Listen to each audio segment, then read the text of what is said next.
श्री गुरु ब्रह्म महिमा अलेख शरण। श्री गुरु ब्रह्म महिमा अलेख शरण। श्री गुरु ब्रह्म महिमा अलेख शरण। गुरु कृपा यूट्यूब चैनल तरफरु आपण मानकु स्वागत जनाई आरंभ करने को जाउची 2026 मसीहा मार्च मासरे मेष ठारू मीन राशि पर्यंत 12 गोटी राशि मासिक राशिफल। एही राशिफल आरंभ करने पूर्वर आपण मानकु मोर अनुरोध, जेउ माने प्रथम करी आमर यही गुरु कृपा यूट्यूब चैनल को देखुछंती से माने गोटे सब्सक्राइब करी पाखरे आसुथिबा बेल आइकन टिकु दबाई दियंतु, जहा द्वारा कि आमर जेउ समय रे वीडियो अपलोड हेबो सर्वप्रथमे आपण पाखरे पहुँची पारिबो।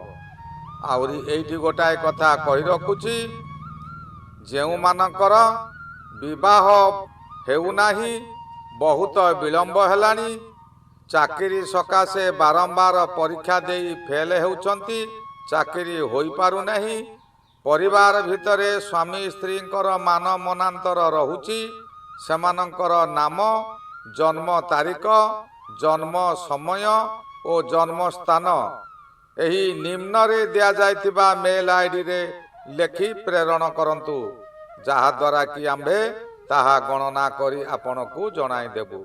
आसंतु एबे जानिबा 2026 मसीहा मार्च मासरे कर्कट राशिर मासिक राशिफल। एही कर्कट राशि राशि चक्रर चतुर्थ राशि, सौर मंडलर 90 डिग्री ठारू 120 डिग्री पर्यंत अधिकार करिथाय। कर्कट राशिर अधिपति हेले चंद्र महाग्रह और बृहस्पति एही राशिर उच्च ग्रह। कर्कट राशि सकाशे बृहस्पति ग्रह द्वादश रे भ्रमण करुछंती। द्वादश रे बृहस्पति गोचर रे भ्रमण समय रे व्यक्ति को बहु अशुभ फल दियंती। द्वादश बृहस्पति समय रे मनुष्यर मस्तिष्क को विकृति कर दिए। कहा को कौन कहिबे ताहार किछि ठीक ठिकना रहे नाही, कथाबार्ता रे तालमेल रहे नाही, गुरु गुरुजन मानती नाही। आपण जहा किछि कहिबे ताहा अन्य मानक मनरे बहु कष्ट देव। जदि आपण जने प्रभावशाली व्यक्ति तेबे भयरे अन्य माने किछि कहि न पारंती, किंतु अंतर तांकर कांदिब, अंतररु अभिशाप बाहरिब। निया न थाई मध्य जेपरि सगर वंश जळुथिले सेहिपरि जळिबे। एही समय रे विभिन्न दिगरु शत्रु माने आपणकु निंदा करिवे। आपणक सकाशे परिवारर अन्य माने तथा आपणकर वंशज माने मध्य एही कष्ट भोगिबे। आपण सतर्क रुहंतु, मन को सर्वदा ठंडा रखंतु, अल्प कथा कहंतु, जहाकू जहा कहउचंती भाबी चिंती कथा कहंतु। गुरुजन माने किपरि आपणक उपरे प्रसन्न हेबे सेहिपरि कार्यमान करंतु।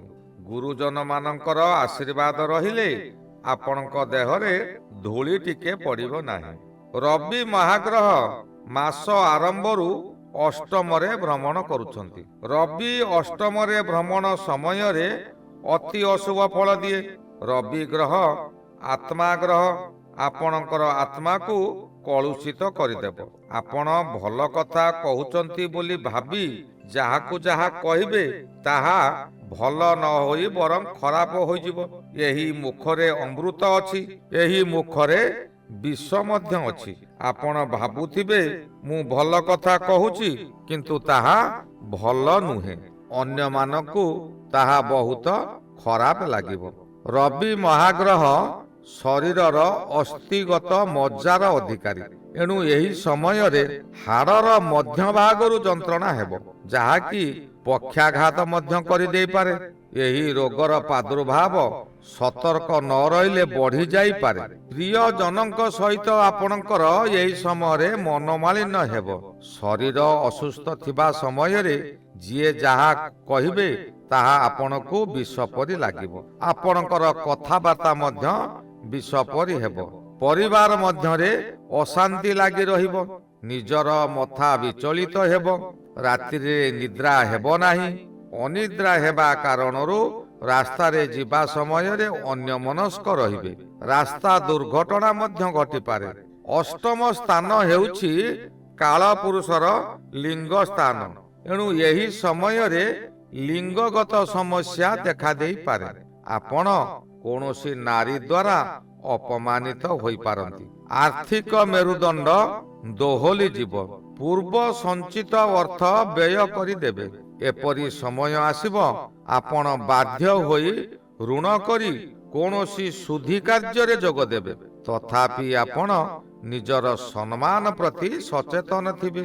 ମାର୍ଚ୍ଚ ମାସର 15 ତାରିଖ ଠାରୁ ରବି ଗ୍ରହ ନବମକୁ ଯିବେ। ନବମ ରବି ଧର୍ମ କାର୍ଯ୍ୟରେ ବାଧା ଦେବେ। ଆପଣ ଅଧର୍ମ କାର୍ଯ୍ୟକୁ କରି ବସିବେ। କିନ୍ତୁ ଏହି ନବମ ରବି ଶନିଙ୍କ ସହ ଏକତ୍ର ହୋଇଯିବାରୁ ମୌନ ରହିବେ। ନବମ ରବିର ଅଶୁଭ ଫଳକୁ ନିଜେ ନ ଦେଇ ତାଙ୍କ ପୁତ୍ର ଶନିଦେବଙ୍କ ଉପରେ ଛାଡ଼ିଦେଇ ନିଜେ ଆରାମ କରିବେ। ଶନି ଏହି ସମୟରେ ତାଙ୍କର ଫଳ ଓ ରବିଙ୍କର ଫଳ ଉଭୟ ଦେବେ। ନବମରେ ଶନି ଗୋଚର ସମୟରେ ଶନି ସପ୍ତାହର ଶେଷ ଫଳ ଦିଅନ୍ତି। ବହୁ ଦିନ ଧରି ଶନି ସପ୍ତାହର କଷ୍ଟ ଭୋଗିଲେଣି। ଆପଣଙ୍କର ଧୈର୍ଯ୍ୟର ବନ୍ଧ ଭାଙ୍ଗିବା ଉପରେ ହେଲାଣି। ଆପଣ ଯେଉଁ ଡାଳ ଧରୁଛନ୍ତି ସେ ଡାଳ ଭାଙ୍ଗି ଯାଉଛି। ଆପଣ ହତାଶ ହୋଇ ପଡ଼ିବେ। ଯେଉଁ କାର୍ଯ୍ୟ କରୁଥିଲେ ସେ କାର୍ଯ୍ୟରେ ବାଧା ଆସିବ। ବିଚଳିତ ହୋଇ ମନରେ କ୍ରୋଧ ଭାବନା ଆସିବ। ଏହି ସମୟରେ ଯେଉଁମାନେ ଚାକିରି କରିଛନ୍ତି ସେମାନଙ୍କର ଚାକିରି ଉପରେ ମଧ୍ୟ ଆଞ୍ଚ ଆସିପାରେ। ଉପରିସ୍ଥ ଅଫିସର ମାନେ ଆପଣଙ୍କ କାର୍ଯ୍ୟରେ ଅସନ୍ତୁଷ୍ଟ ରହି ଦରମା କାଟିଦେବେ। ବ୍ୟବସାୟୀ ମାନେ ତାଙ୍କ ବ୍ୟବସାୟରେ ସମୟ ଦେଇପାରିବେ ନାହିଁ। ଧୀରେ ଧୀରେ ବ୍ୟବସାୟ ବୁଡ଼ିଯିବ। ନିଜ ପେଟକୁ ଦାନା ଗଣ୍ଡେ ଯୋଗାଡ଼ କରିବା କଷ୍ଟକର ହୋଇପଡ଼ିବ। ଶନି ହେଉଛନ୍ତି ସୌରମଣ୍ଡଳର ଶେଷତମ ଗ୍ରହ। ଖାଲି ଆଖିରେ ତାହା ଦୃଶ୍ୟମାନ ହେବା କଷ୍ଟକର। ଯେଉଁ ଗ୍ରହ ଯେତେ ଆମର ନିକଟତର ସେ ଗ୍ରହ ସେତେ କ୍ଷିପ୍ରତର ଫଳ ଦିଅନ୍ତି। ସୂର୍ଯ୍ୟ ଚାରିପାଖରେ ଥରେ ଘୂରିବାକୁ ଯେତେ କମ ସମୟ ଲାଗେ ସେତେ ଶୀଘ୍ର ଫଳ ମିଳେ। ଶନି କିନ୍ତୁ ଲମ୍ବା ସମୟ ଯାଏ, ଯାହାକୁ 30 ମାସ ସମୟ ଲାଗେ। ଏଣୁ ଶନିଙ୍କର ଫଳ ଦେବା ଧୀର ମନ୍ଥର ଗତି ହୋଇଥାଏ। ଶନିଙ୍କର ଅଶୁଭ ସମୟରେ ଯେଉଁ ବ୍ୟକ୍ତି ମନକୁ ବିଚଳିତ ନ କରି କେବଳ ପରମ ବ୍ରହ୍ମଙ୍କ ନିକଟରେ ସମର୍ପି ଦେଇଥାନ୍ତି ସେ କେବେ ହେଲେ ବିପଦରେ ପଡ଼ିନଥାନ୍ତି। ଏଣୁ ମନରେ ଗର୍ବ ଅହଙ୍କାର ନ କରି ଯିଏ ଧର୍ମ ମାର୍ଗରେ ପରିଚାଳିତ ହେଉଥାନ୍ତି ସେମାନେ ଶେଷରେ ବିଜୟ ଟୀକା ନିଶ୍ଚୟ ପିନ୍ଧିବେ। ଆପଣମାନେ ସମସ୍ତେ ଜାଣିଛନ୍ତି, ଶାସ୍ତ୍ରରେ ମଧ୍ୟ ଅଛି, ମର୍ତ୍ତ୍ୟ ମଣ୍ଡଳ ଏ ଦେହ ବହି ଦେବତା ହେଲେ ବି କଷଣ ସହି। ଅର୍ଥାତ୍ ଏହି କର୍କଟ ରାଶି ରାମଚନ୍ଦ୍ରଙ୍କର ମଧ୍ୟ ଥିଲା। ତାଙ୍କର ଯେତେବେଳେ ଶନି ଅଶୁଭ ଥିଲା ସେତେବେଳେ ସେ ମଧ୍ୟ ରାଜା ନ ହୋଇ ବନବାସ ଯାଇଥିଲେ।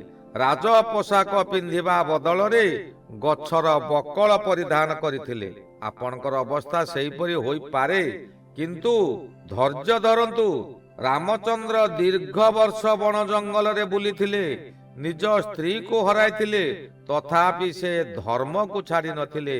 ଶେଷରେ ରାଜା ହେଲେ ଓ ରାଜସିଂହାସନ ପ୍ରାପ୍ତି ହେଲା।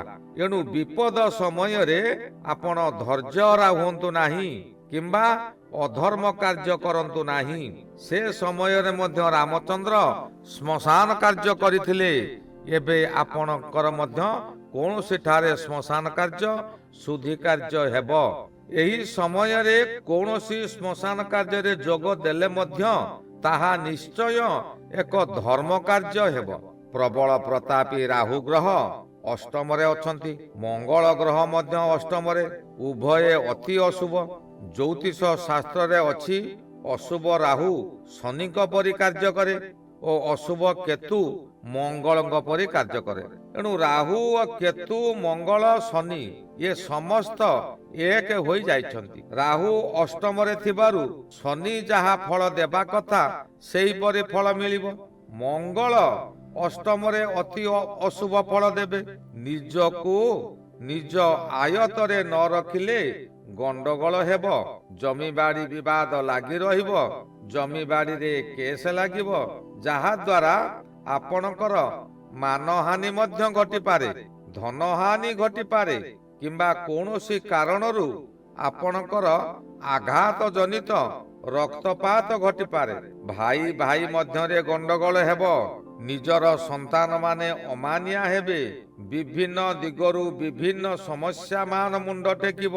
ସନ୍ତାନମାନେ ଏହି ସମୟରେ ବାହାର କଳି ଘରକୁ ଆଣିବେ, ଯାହାଦ୍ୱାରା କି ଆପଣ ଥାନା କୋର୍ଟ କଚେରୀରେ ମାମଲା ଚଲେଇବେ।